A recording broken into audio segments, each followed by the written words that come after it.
Hace 2 años tuvimos una idea. Esa idea hoy se llama Lexeia Palabras sin Griego. Bienvenidos a su podcast de literatura, arte y creación. Yo soy Dani. Yo soy Julie y en el episodio del día de hoy vamos a continuar con nuestra lista de los 100 mejores cuentos de la literatura universal. Leímos para este episodio 5 cuentos y vamos a hablar de ellos. Vamos a hablar del artista del trapecio de Franz Kafka, vamos a hablar del banquete de Julio Ramón Ribeiro, vamos a hablar del barril amontillado de Edgar Allan Poe, de El capote de Nikolai Gogol y El color que cayó del cielo de Lovecraft. Bueno, el primer cuento es el de un artista del trapecio de Franz Kafka. Para comenzar, quiero decir solo un pequeño contexto, y este fue que fue escrito en 1922 y fue publicado póstumamente en 1924. Este fue, así como muchos de los relatos que salieron a la luz luego de la muerte de Kafka, que salieron a la luz, menos mal, casi no. No sé si saben la historia, sabrán que casi no conocemos la mayoría de la obra de Kafka, que el plan de él era que no la conociéramos. Este fue uno de los cuentos que salieron luego de su muerte. Está tomado como un relato psicológico, como de hecho muchos de los cuentos de Kafka y muchos de los escritos de Kafka, que es algo que me parece interesante, que si bien sí pienso que tiene mucho de psicológico, también hay muchas cosas que yo siento que son como de otros géneros. Me causó como curiosidad que lo pusieran como relato psicológico en sí. Según varias personas que lo leen, lo que trata es de hacer una reflexión sobre la concepción de arte, el rol del artista y su relación con la sociedad. Primero que todo, debo decir que creo que todos los cuentos de Kafka, cada vez que uno los lee, dice de una, es de Kafka. Te das cuenta que es un tipo de relato diferente y que ese relato seguramente es de Franz Kafka. Otra de las cosas que tiene, a pesar de que no soy muy fanática de los relatos de Kafka, me gusta mucho cómo hace imágenes en los relatos. Y es que sus cuentos son la mayoría muy cortos. Incluso la Metamorfosis, que está pensada como una novela, en algunas partes la ponen como un cuento largo. Y sus cuentos en sí, o sea, los cuentos que al menos yo he leído de Kafka son muy cortos. Yo creo que lo que los hace más interesantes es como nos plantea una situación desde una imagen inicial, desde una imagen principal. Entonces, en este caso, tenemos la imagen del artista del trapecio. Este trapecista es una persona que se la pasa allí arriba en el trapecio, que ha puesto toda su vida como en servicio de su arte. Entonces no se baja de allí, todo trata de hacerlo allí arriba, y cuando tiene que desplazarse o cualquier cosa es como molesto para él.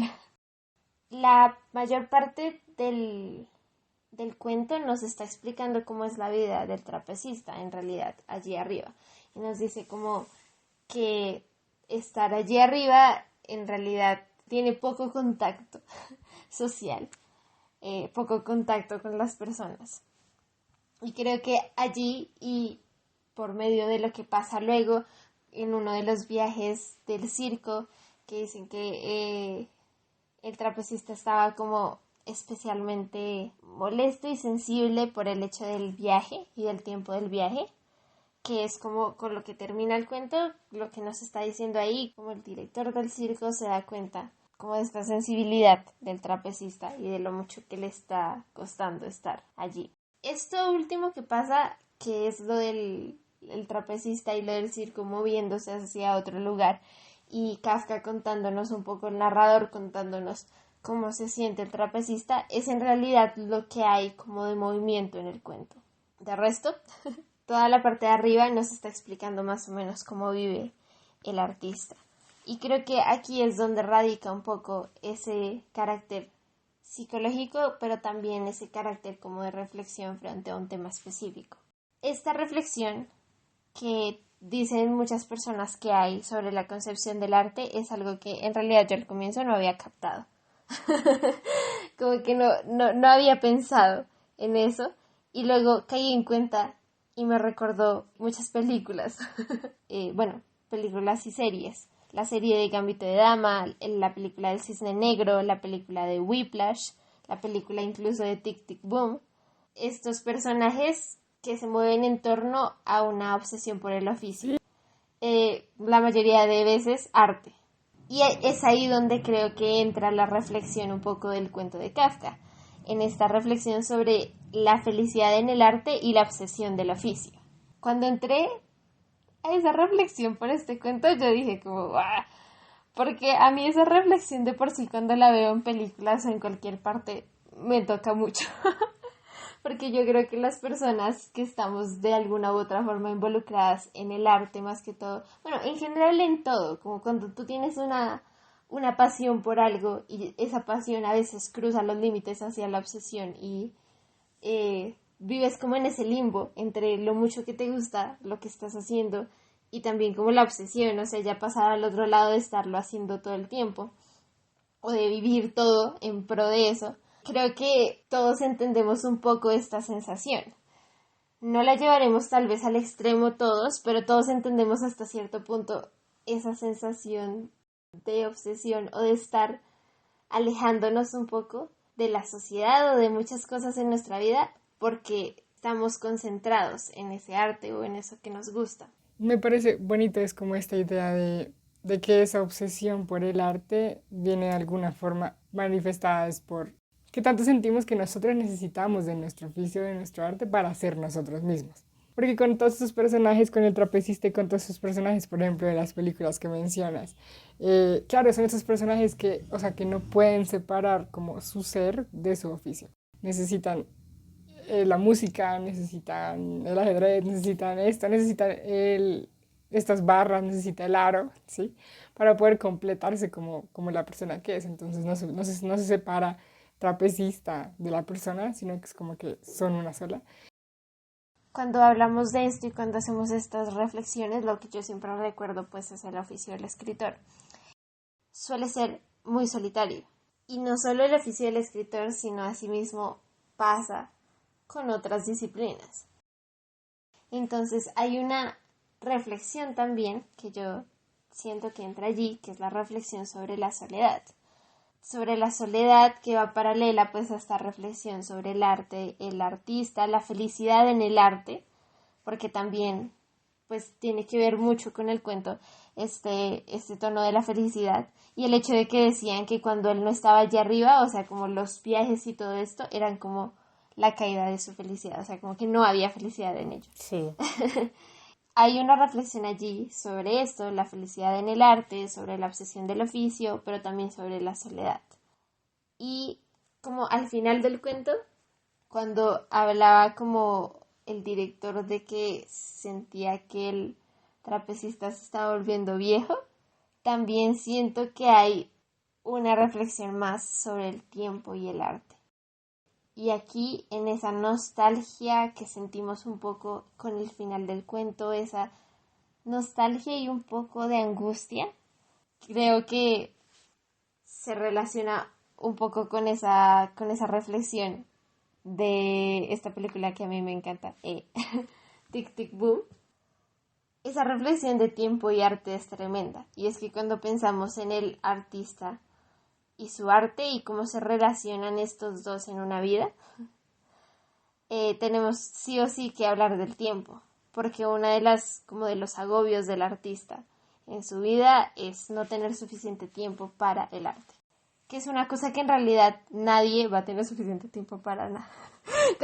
El tiempo nunca nos es suficiente en realidad, si pensamos. Pero también, o sea, esta reflexión entre tiempo y arte tiene que ver mucho con esta reflexión como de vejez que hay al final, con esta no reflexión, sino con este nombramiento de que el director está diciendo que siente que el trapecista se está volviendo viejo, ¿sí? Que se le ven las arrugas. Entonces, sí hay como esa intrusión de el tiempo en la reflexión. Como que, se está yendo el tiempo. Eso del tiempo, yo veo otra cosa además de, o sea, esa primera que dices de no tener tiempo suficiente para el arte, que, concuerdo completamente, y una vez una profesora nos decía que la vida complotaba contra la misma vida, o sea, como si tú quieres que tu vida sea escribir, por ejemplo, era lo que estábamos hablando, y ella decía, la misma vida, como que entre comillas no te deja escribir, o sea, sientes que todo pasa y no puedes coger tu cuaderno y ponerte a escribir, sentarte solamente a escribir, como si el tiempo por fuera estuviese detenido. Ella decía, es difícil y por eso es que eso también lo hace un oficio, o sea, porque necesita estar quieto, sentado, escribiendo. Entonces eso es uno que, creo que todos nos hemos sentido así, como dices, con muchas más cosas, no solo escribir, sino con de todo.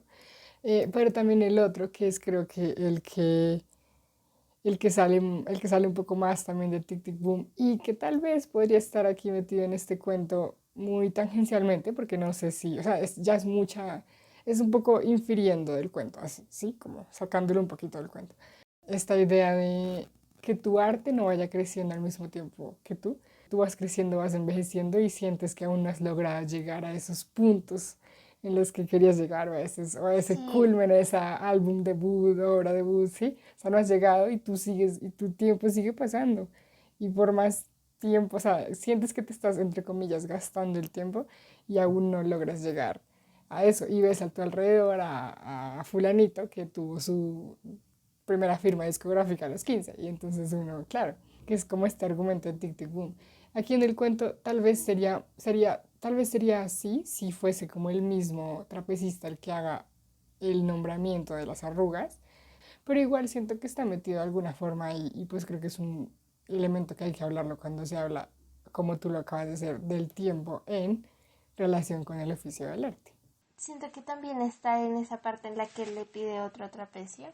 Ok, Como que es, no sé bien cómo explicarlo, pero también hay un sentimiento allí de que el espacio del arte que siempre ha tenido se está haciendo pequeño, ¿sí?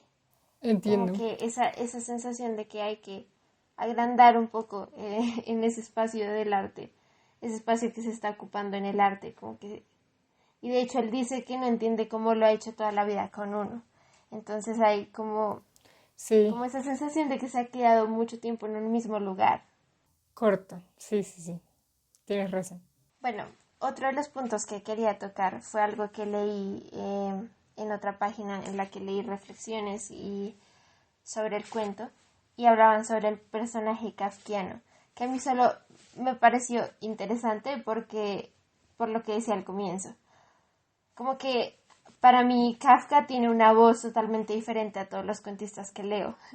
Entonces, la idea del personaje kafkiano me llamó la atención y allí decían que este personaje se construye alrededor de sentirse diferente y confundir sus habilidades artísticas con el odio por sí mismo, como en este caso y en el caso de otros cuentos que tratan más o menos como lo mismo. Y esto de confundir sus habilidades artísticas con el odio por sí mismo es una cosa rara. No sé, yo lo leí y yo tuve que anotarlo porque y me tomó como un momento como, ¿qué está diciendo? Momento, confundir sus habilidades artísticas con el odio por sí mismo. Y entonces ahí fue donde, cuando yo leí eso, yo dije como, bueno, pues si me lo pones así, sí es psicológico. Pero de por sí yo sí siento que sea psicológico, pero siempre me ha causado, siento que hay algo más allí en Kafka, el centro de lo psicológico, pero como género me parece raro. Pero obviamente que si lo ponemos así, esa idea de confundir sus habilidades con el odio por sí mismo, nuevamente creo que me lleva también a las reflexiones de estas películas y series.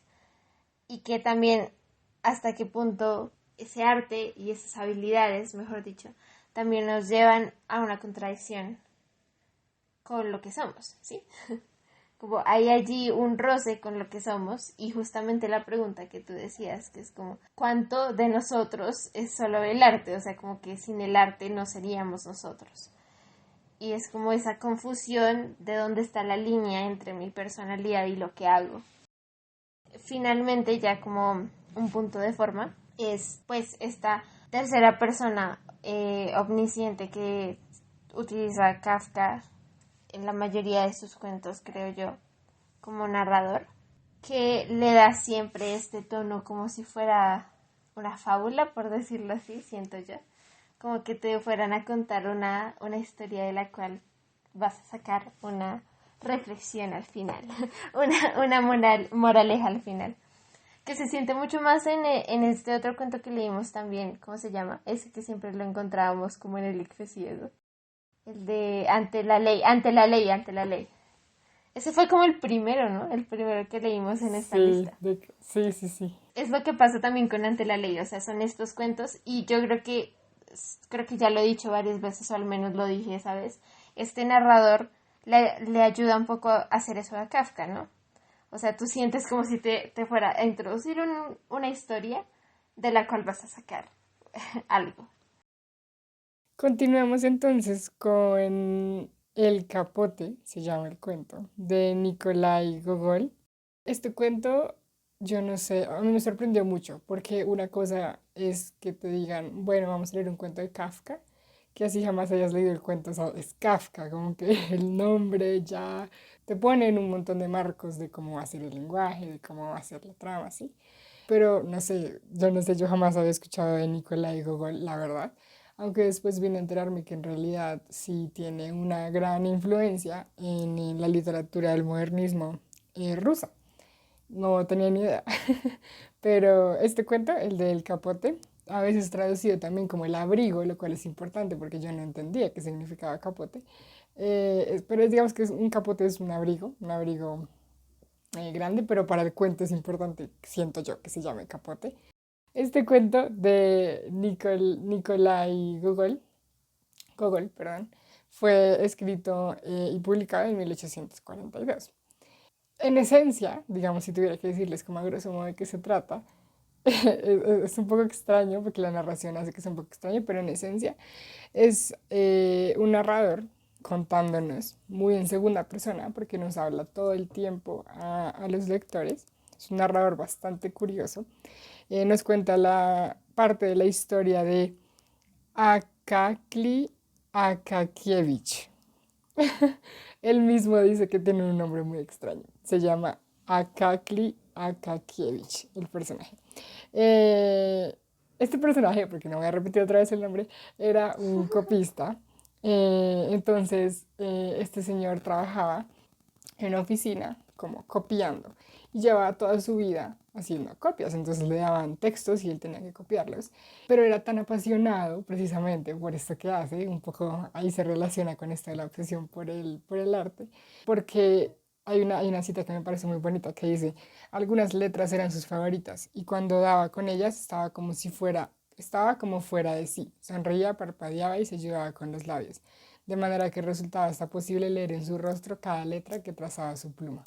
Era tanta la pasión que le tenía a ir copiando letra por letra y llevaba haciendo ese trabajo por un montón de años y o sea, lo habían tratado de promover porque llevaba mucho tiempo y le pusieron a hacer un trabajo como de arreglar un texto y cambiar la primera persona por tercera persona y se volvió loco y dijo, no, esto no es mío, yo no tengo que seguir copiando. Entonces este tipo llegaba a su casa y mientras todo el mundo estaba de fiesta, de rumba, descansando, tomando un café o lo que sea, él llegaba, comía y se ponía a copiar. Y esa era como su felicidad. Se ponía a copiar, se acostaba y pensando, ¿qué voy a copiar el día de mañana? Y esa era su vida. Digamos que era una vida muy monótona y aunque era muy feliz, o sea, como que todas las descripciones del narrador y lo que el narrador dice que los demás decían de él, era que era una persona muy feliz, como muy plena, pero aún así nosotros seguimos notando que en la narración nos muestra un personaje que está metido como en lo monótono, que está metido como en algo de lo que tal vez en el fondo si quiere salir y necesitaba como algo que detonara ese nuevo él. Y en efecto llega ese algo. Digamos que el cuento no es en esencia sobre lo de ser copista. Es una de las cosas que a mí me llama más la atención porque me parece muy bonito como esta idea de, bueno, sí, de la obsesión por el arte, pero también por ver la letra en todas partes, como que tu vida gira alrededor de las letras, de copiar letras. Y pensar en la letra como si ese espacio en la página, como como una figura, mejor dicho. Es genial. De hecho, yo justamente quería hablar un poquito más de esto del copista porque el narrador es bien curioso porque o sea, la historia del el capote en realidad es la historia del capote, pero no hemos llegado a esa historia sino después de muchísimas líneas porque este narrador le gusta mucho hablar, Sí. como dejar claro el carácter de sus personajes antes de poder explicar la historia per se. Y tiene un montón de comentarios, ¿no? Pero antes de explicarles eso, porque yo quería ahondar en una cosa muy chiquita, y es que mientras este narrador nos está, o sea, comienza explicándonos quién es esta persona, Akakli, y nos va diciendo que, bueno, es una persona copista, ya les dije que llegaba nada más a escribir, pero es una persona que va caminando por la calle. Eso me pareció un episodio muy bonito pues, y gracias al narrador por haber para explicar eso, porque él va caminando por la calle y no ve calles, sino que ve renglones y va como caminando y escribiendo en la calle. Y sí, o sea, fascinante, me ¡Qué encanta bello! que un narrador se detenga a explicar eso. Y aunque a veces era bastante molesto, porque yo quería saber qué estaba pasando en la historia, esa escena en particular de verdad que captó mi corazón. Porque esta idea de la ciudad como texto es una idea que me fascina. Yo sé que hemos tocado aquí. Estoy segura que cuando hablamos de la casa con Heidegger hablamos también de la ciudad, del espacio como texto. Es muy bonito pensar en la ciudad como texto y la ciudad como un espacio que alberga historias. Y si la ciudad es el texto, pues entonces caminar es necesariamente escribir, ¿sí? Entonces es muy bonito como este personaje se convierte también en un copista, pero también en su vida real empieza a hacer historias, ¿sí? Digamos que eso no trata el cuento, pero me parece un personaje muy, o sea, una característica muy bonita de destacar de un personaje. Y si les interesa como saber o leer un poquito más sobre la ciudad como texto, porque en serio me fascina, les traje como mis recomendaciones. Esta que yo sé que ya la había dicho, que es Waldscape, el andar como práctica estética de Francesco Carreri, pero la repito otra vez. Y esta que también es un clásico, yo no sé si ya la había mencionado, que es Italo Calvino en Ciudades Invisibles de 1972, un capítulo que se llama Las ciudades y los signos, súper bonito. Calvino nos dice, por ejemplo, que una mirada recorre las calles como páginas escritas.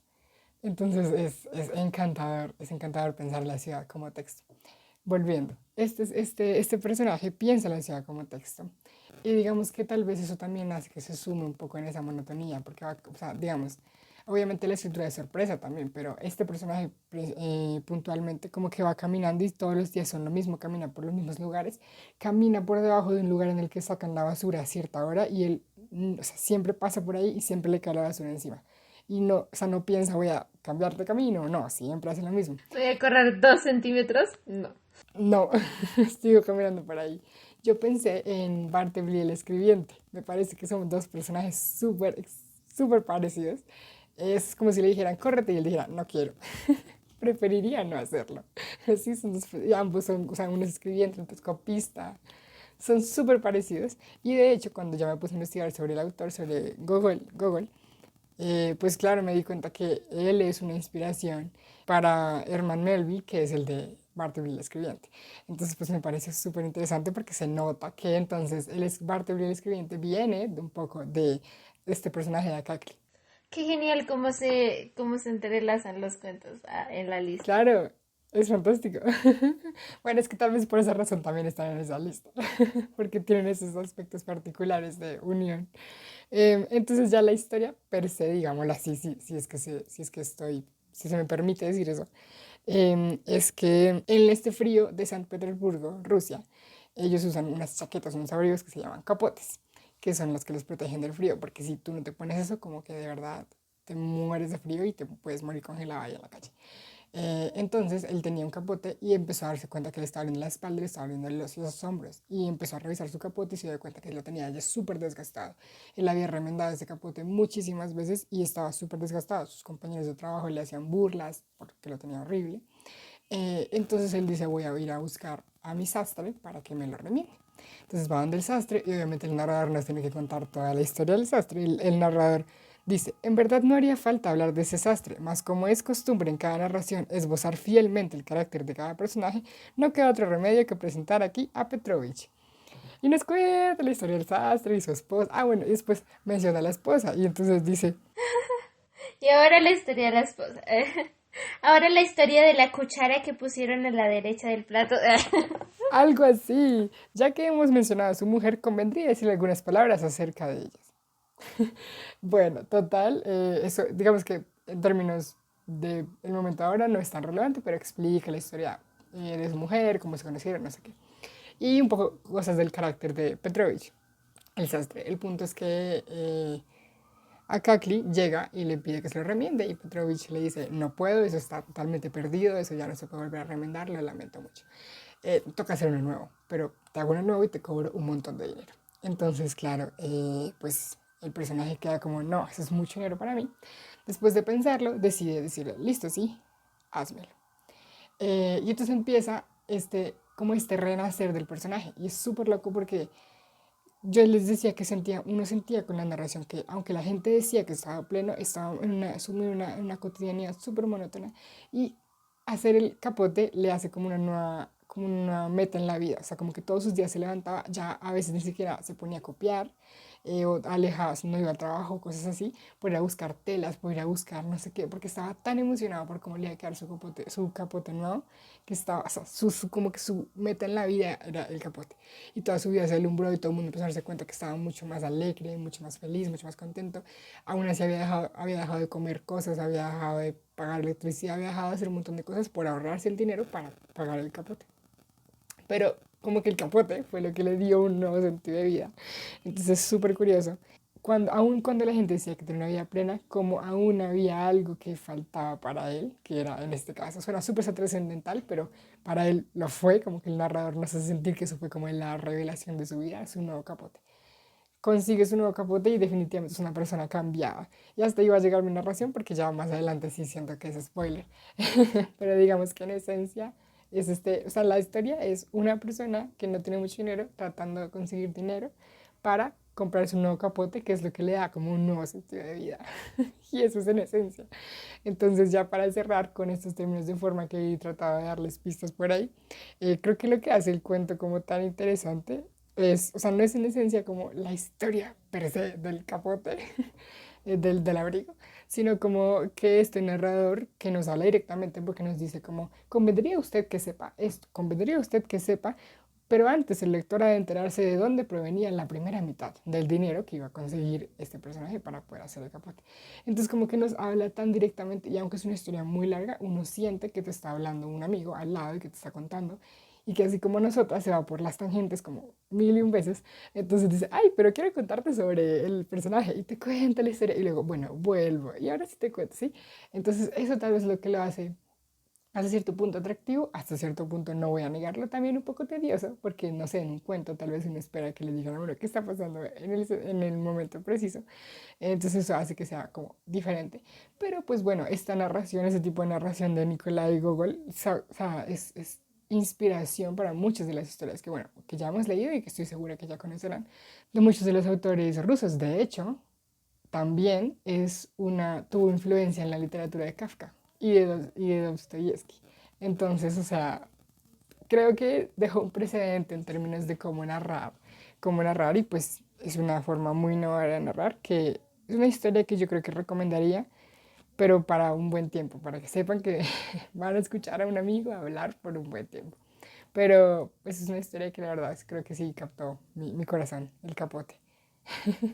Es que yo siempre he tenido en mi mente, yo sé que hay más formas de narrar, pero en mi mente siempre ha existido como una división grande entre la literatura, diría contemporánea, sí, digamos la literatura contemporánea, la narración contemporánea, que es un poco más, que responde un poco más a lo que hacemos nosotros hoy en día, que es querer todo un poco más instantáneo. Y también responde un poco más a eso de guardarse cosas, mejor dicho, de que el escritor y el narrador se guardan cosas de la historia y no tienen que contártelo todo. Y existe esta otra narración que más que todo la he visto, o sea, como que ahora entiendo un poco más por qué, pero más que todo la he visto en cuentistas rusos. Esta Sí. que es, o sea, que tiene que contarnos de cada parte y se va así.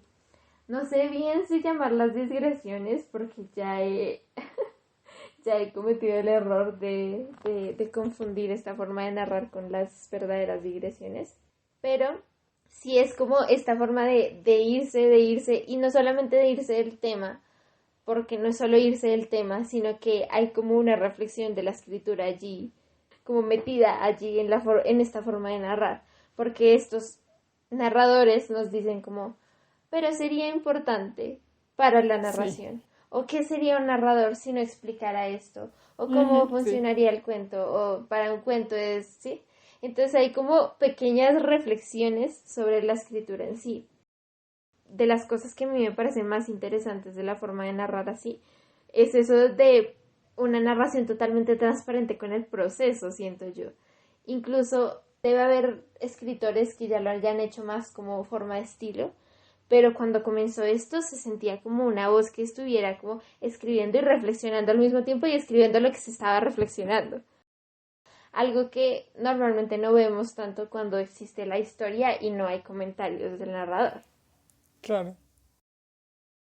El siguiente cuento que leímos fue El banquete de Julio Ramón Ribeiro. Este cuento apareció dentro del libro Cuentos de Circunstancias en 1958. Me llamó mucho la atención el nombre El nombre. del Sí. libro, Cuentos de Circunstancias. Es Cuando lo tan, leí quedé como, es tan obvio que resulta ingenioso. No sé cómo decirlo.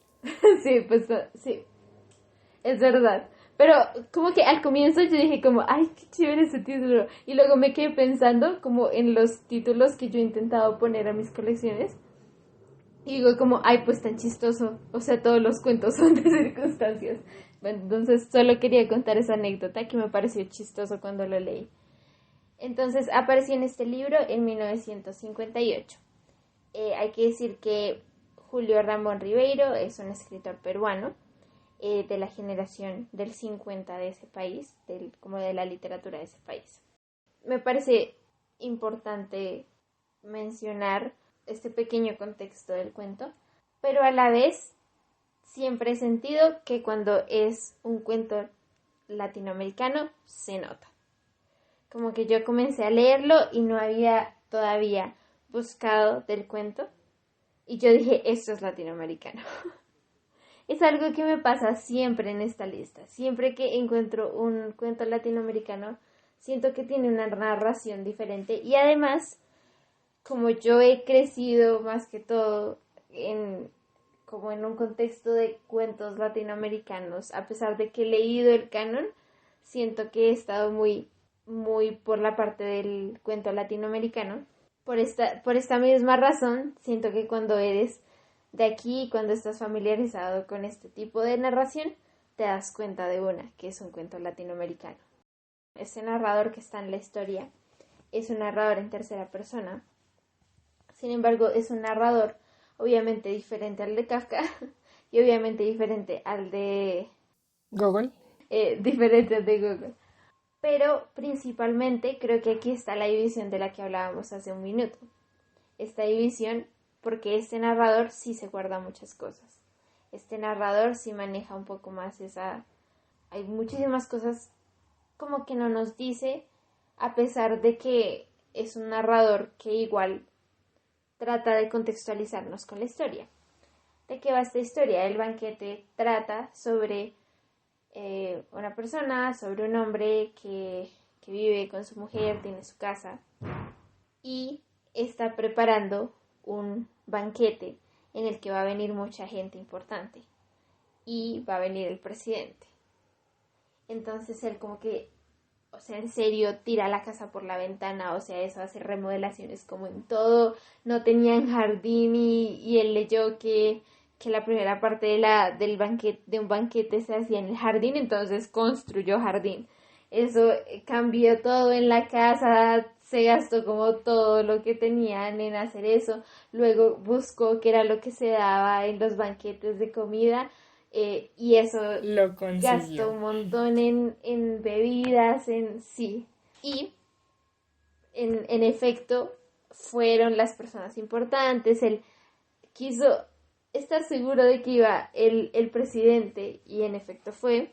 La verdad, como que parece en el cuento que todo en el banquete le fue bien, mejor dicho, y en un momento del banquete él se sienta con el presidente y le dice que pues bueno, que por hacer el banquete que sí le va a ayudar, que entonces las ganancias de un ferrocarril y que una embajada, o sea, lo voy a poner de embajador. Entonces el presidente le dice que claro, que ni más faltaba, que entonces él va a mover sus influencias y le va a dar, o lo va a poner de embajador en no sé dónde, en este momento no me acuerdo, y que va a arreglar una reunión para negociar lo de las ganancias en no sé qué otra cosa de ferrocarril.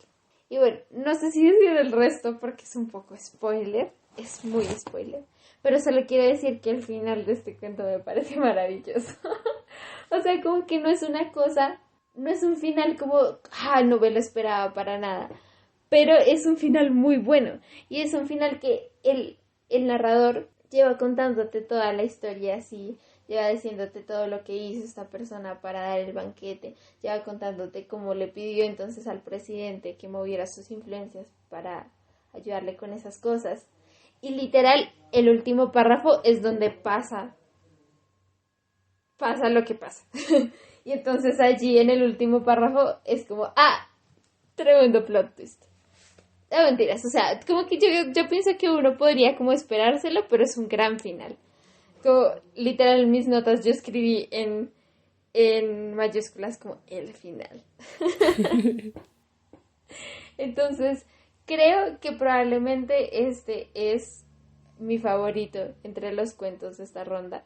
Lo voy a decir de una vez porque ese final me gustó mucho.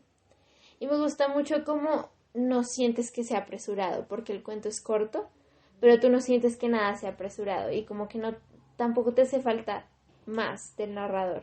Entonces es como una cápsula justo de la medida necesaria, justo de la medida perfecta, que tiene todo lo que necesitas saber para que al final quedes así como ¡guau!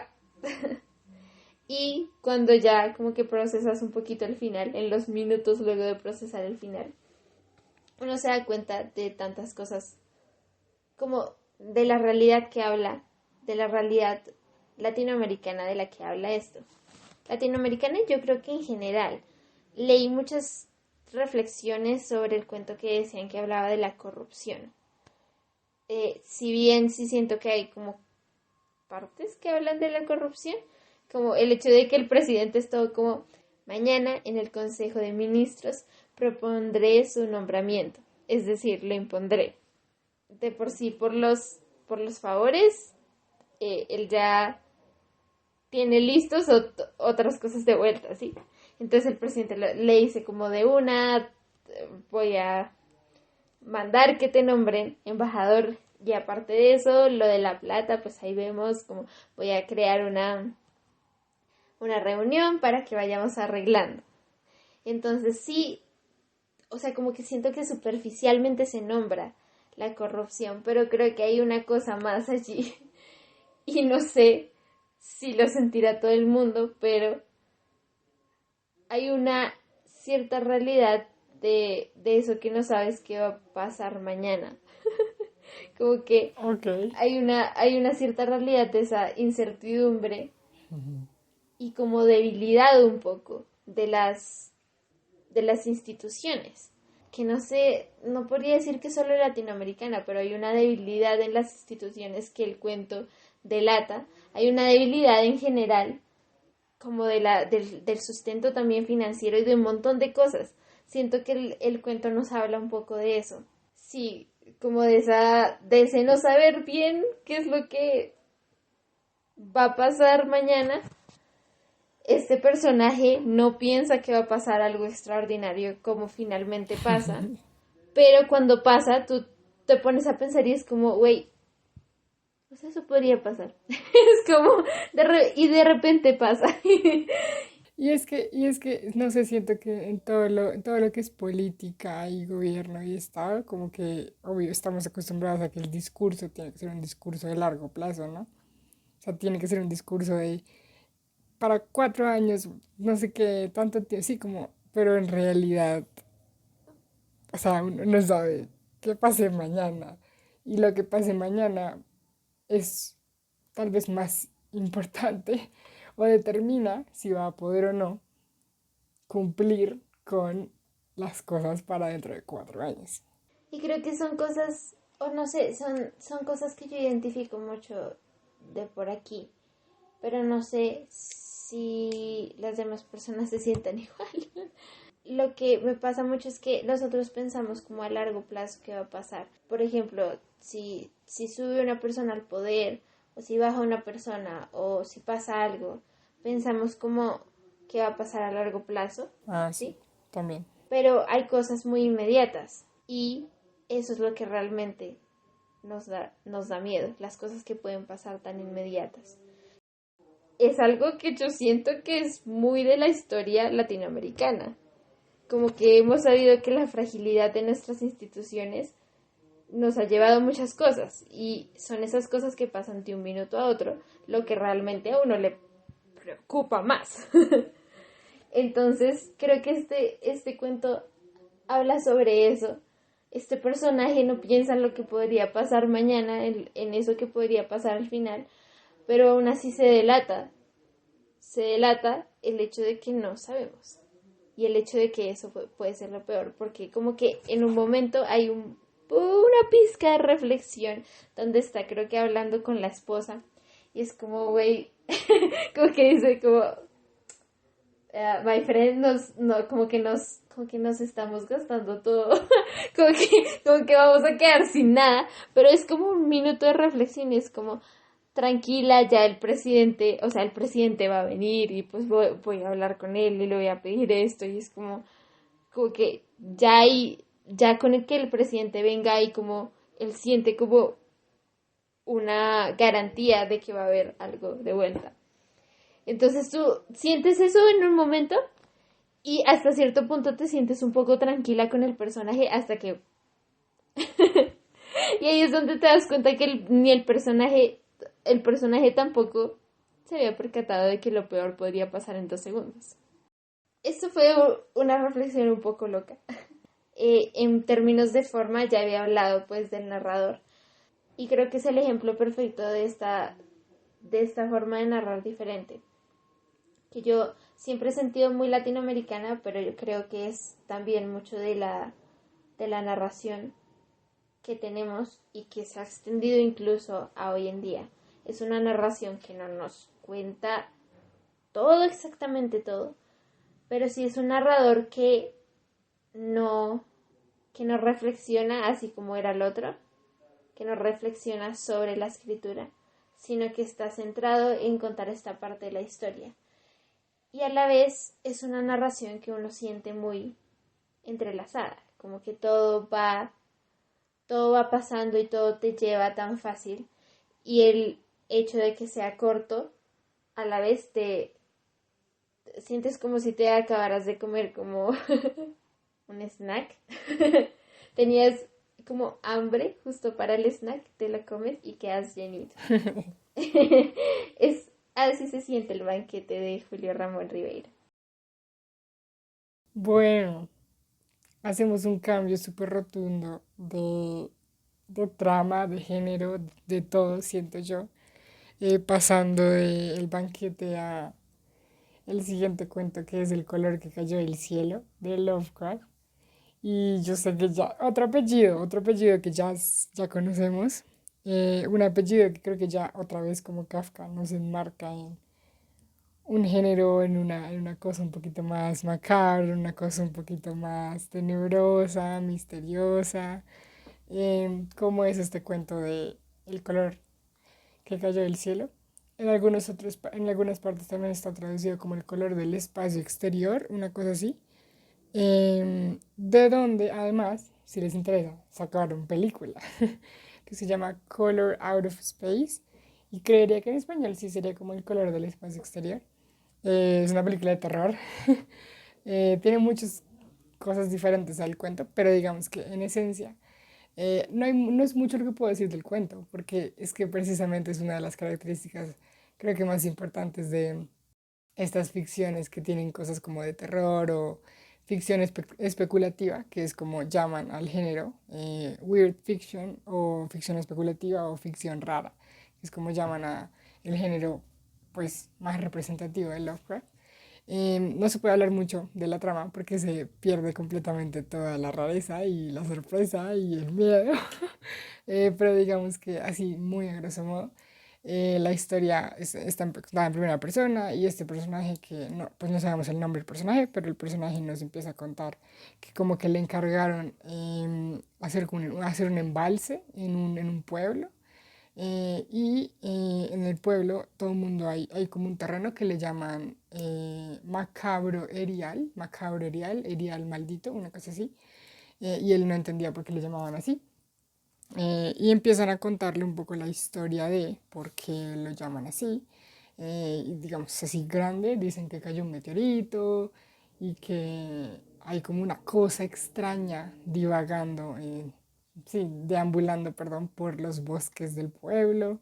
Se llama el color del espacio exterior porque es como una cosa que tiene un color que no se puede definir, o sea, tú no puedes, como que es un color que no está en el espectro visual humano, o sea, no le puedes decir morado, rosado o algo así, sino que es como solo un color.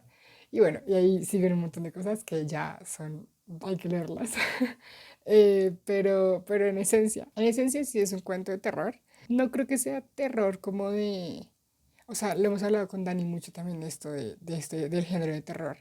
Y es que no es un terror de que te parezca un monstruo, de que te parezca una criatura que te saque de la narración cotidiana y las cosas que conoces, sino que es un terror que juega más como con tu mente, con tus expectativas. Y entonces coge tus expectativas, te las intensifica un montón y luego no las cumple de la forma como tú creías que las iba a cumplir. Entonces como que ahí está ese terror.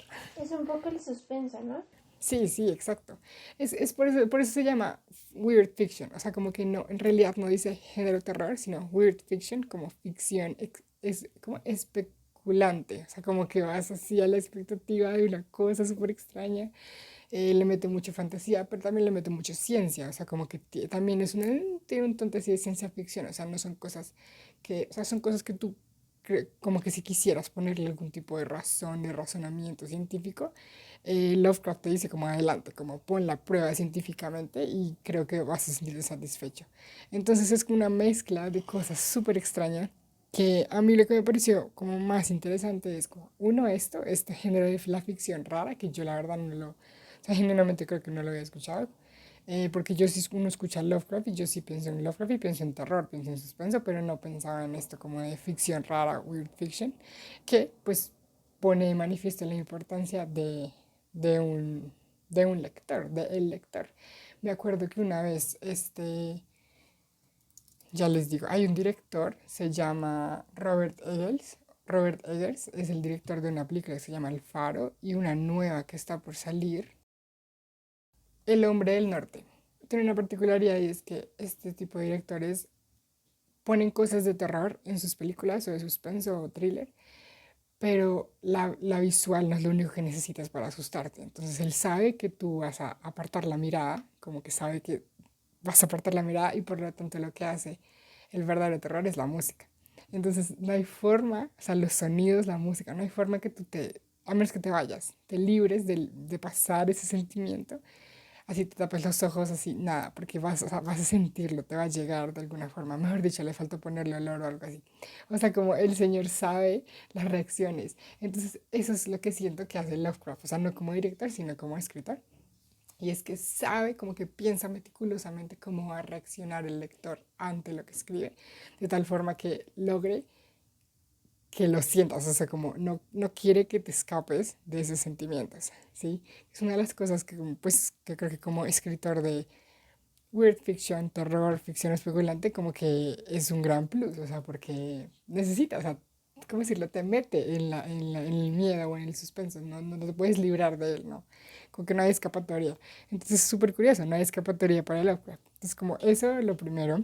Lo segundo, a mí me llamó mucho la atención y creo que es algo que también va un poco alrededor de este tema de las historias y los pueblos y la ciudad y los textos. y es todas estas leyendas y mitos que se forman alrededor de un pueblo y cómo configuran la forma como tú, extranjero, llegas a un lugar y lo conoces o no lo conoces. Entonces, cuando este personaje principal llega y le dicen que es el Erial maldito, claro, todas las historias que hay detrás de eso es que van configurando cómo él ve las cosas. Entonces, tal vez si tú no le hubieses dicho eso, si él no se hubiese enterado nada de lo que cuenta la historia del meteorito y del ser que van deambulando por ahí, si él no se hubiese enterado, tal vez él nunca hubiese sentido señales de ningún tipo no hubiese pasado nada, o sea, como no habría cuento. Como estas historias, reales o no, eso ya quedará a la persona que lea el cuento de loco. Pero estas historias configuran necesariamente cómo vas a pararte tú en un lugar, cómo vas a mirar tú un espacio. Entonces eso me parece fantástico. Y también, lo tercero y último, cómo la forma como te expresas hacia las cosas también va a configurar cómo vas a sentirlas. Por ejemplo, específicamente en un cuento donde tenemos un narrador que es la persona con la cual estamos recibiendo la información, tengo una cita que decía, su aspecto, el del pueblo, recordaba demasiado al de una región extraída de un cuento de terror. Y entonces él decía como, entiendo por qué la gente no quiere vivir aquí o entiendo por qué le llaman el al maldito. O sea, todas esas cosas de vocabulario, o sea, cuando él dice, recuerda mucho una región extraída de un cuento de terror, como que ya te va implantando a ti como lector cómo deberías tú sentirte, como, o sea, que tengo que, o sea, esto me va a dar miedo, como que tengo que ponerme a la defensiva porque esto va a ser terror. Tal vez si no, o sea, esa escogencia de palabras, porque el cuento creo que es muy preciso en esa escogencia de palabras, pues por parte del lector y por parte del narrador que nos está contando esta historia de su experiencia en este pueblo. Él como que al inicio pues dice como no entiendo por qué lo llaman así, no entiendo por qué lo llaman así, después dice, bueno, mentira, pero esta penumbra parece de película de terror, bueno, pero estas caras parecen súper trajinadas por el tiempo, ay, mira, pero así entonces empieza él solito a hacerse una fantasía y cuando eso pone esas palabras como que nos empieza a nosotros a hacernos la fantasía. Bueno, digo fantasía en términos de toda la construcción mental, pero pues otra vez, hay que leer el cuento para entender si qué tan real o no es la situación. Em, pero bueno, esos son como mis tres puntos que me parece que Lovecraft logra, la verdad, maravillosamente. Yo no me acuerdo haber leído a Lovecraft. Yo creo que en los cuentos anteriores no hemos leído a Lovecraft. Y lo he escuchado mucho y es un apellido que se escucha mucho, pero es la primera vez que lo veo y me parece interesante como enfrentarte a esto de la literatura rara. Pues porque, como te digo, como que te pone a prueba, como que necesitas leer. Esta la única forma de evitar algo es no leyendo. Entonces, o sea, si quieres llegar al final, tienes que pasar por todas las emociones que el autor y el narrador quiera que tengas. Y estás a su merced, más bien, ¿sí? Controlado 100% cuando lees un cuento de lo. Sí, el terror es una cosa para mí difícil, pero la forma, como que no hay mejor ejercicio para entrenar el efecto y la escogencia de las palabras y las imágenes, creo yo, que el terror. Finalmente tenemos el último cuento que leímos fue El barril amontillado de Edgar Allan Poe. Este cuento fue publicado por primera vez en 1846. Está categorizado como un cuento de misterio, de terror, y es uno de los últimos relatos de Edgar Allan Poe. Esto es importante porque en la cronología de la obra de Edgar Allan Poe vemos al comienzo unos cuentos que están más enfocados en un efecto y al final unos cuentos en los que, según varias personas que analizan la literatura de Poe y según varias reflexiones, estos últimos cuentos están más centrados un poco a la decadencia del ser humano, por decirlo así, a la decadencia, y utiliza el terror justamente para mostrar muchos de estos rasgos de decadencia. Esta es una historia que desde el comienzo te dice que algo, sí, desde el comienzo te dice que va a haber una venganza y de hecho comienza con una reflexión sobre la venganza. Una pequeña reflexión sobre la venganza y una reflexión sobre quien ejerce la venganza y una reflexión sobre el personaje y como diciendo que este otro personaje le hizo algo. Entonces, ¿cómo va a reaccionar al respecto? La historia cuenta entonces, pues, esto con lo que reacciona el personaje principal, que es al mismo tiempo el narrador. Es un narrador en primera persona, que incluso comienza el cuento a modo de anécdota y te cuenta entonces lo que él hace, cómo se encuentra con este amigo, que de hecho les voy a decir el nombre, Fortunato, perdón. Entonces cuenta cómo que Fortunato lo hizo enojar, mejor dicho, y cuenta cómo va a vengarse de Fortunato. Dice que Fortunato era muy bueno con los vinos y que era algo que para lo que en realidad tenía mucho talento y algo que le gustaba, como probar vinos, reconocer los vinos, bueno, todo eso. Y entonces dice que un día, cuando Fortunato ya estaba como un poco borracho, llegó y le dijo que hace poco le había llegado un barril amontillado. Yo busqué que era un barril amontillado. Que la cara de Julie en ese momento es como, ¿qué es un barril amontillado? Exactamente. O sea, yo creí que era como algo que le había salido dañado, que le había salido alguna cosa así. Quería pedirte tu opinión, le dice. Y entonces el otro, pues Fortunato, está así como en plena como fiesta, por decirlo así.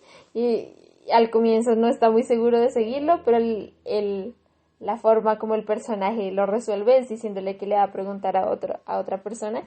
Y pues Fortunato dice como, no, él no va a saber sobre vinos amontillados, entonces yo voy y te ayudo. Entonces lo sigue.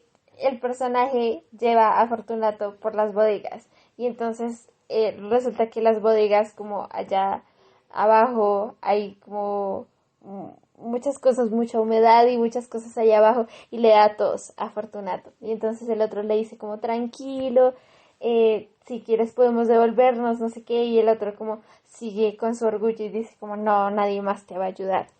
Resulta que a medida que va pasando van cada vez más abajo, y aparte de eso están tomando de otros vinos. Ya comienzan a quedar en completa oscuridad y Fortunato ya está como muy, muy, muy borracho.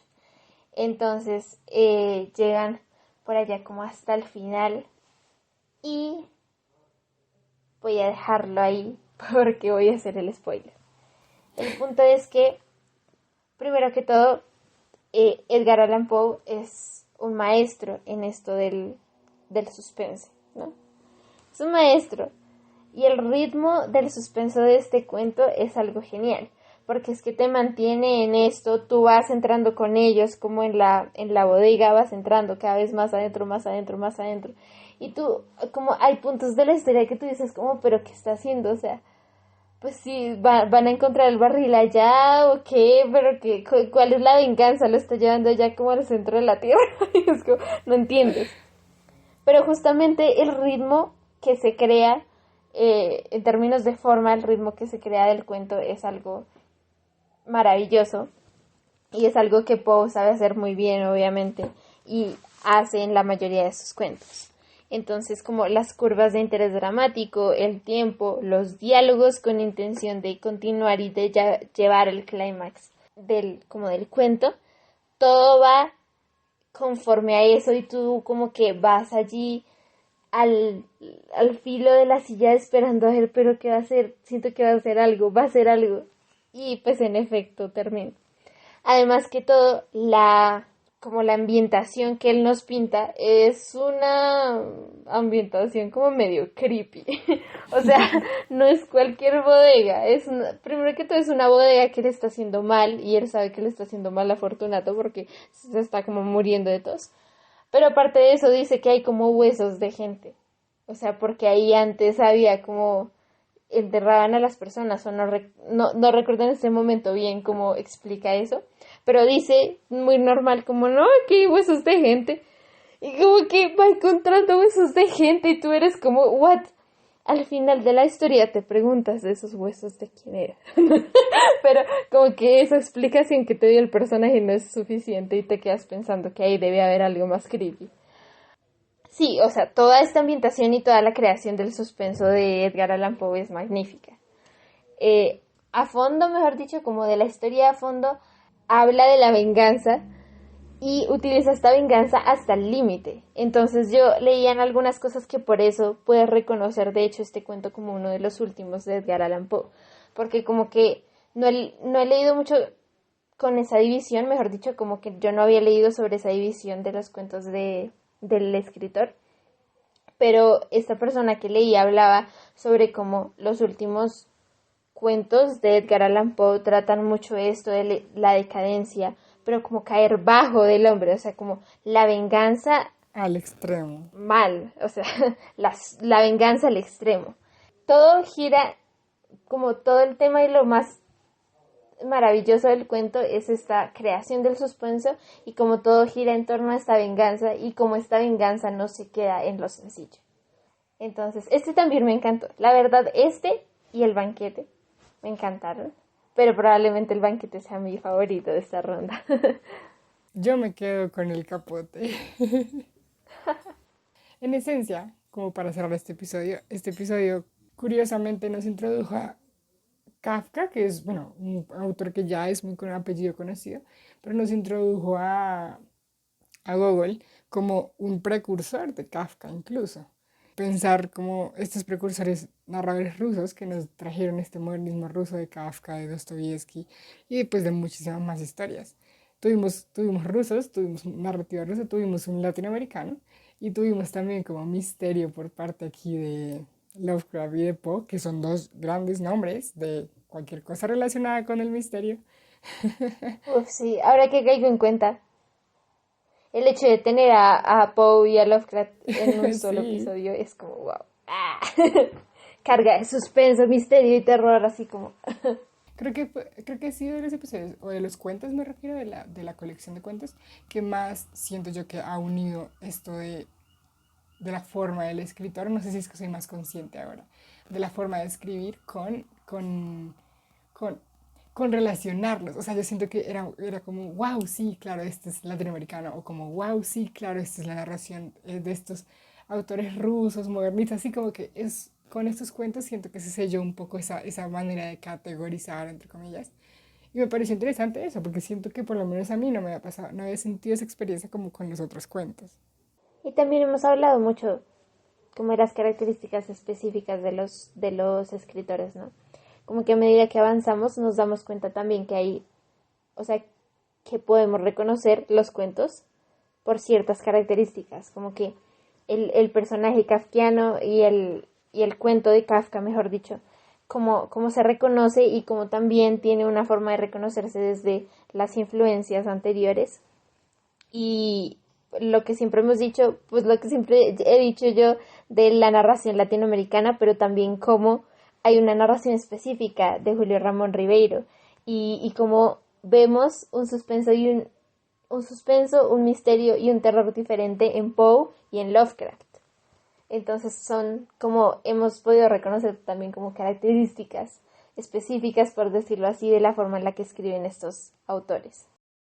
La invitación queda para que lean esos 5 cuentos y nos sigan acompañando en estos episodios en los que estamos leyendo todos estos cuentos de los 100 mejores cuentos de la literatura universal. Vamos a ver cómo nos va. Vamos bien, vamos bien.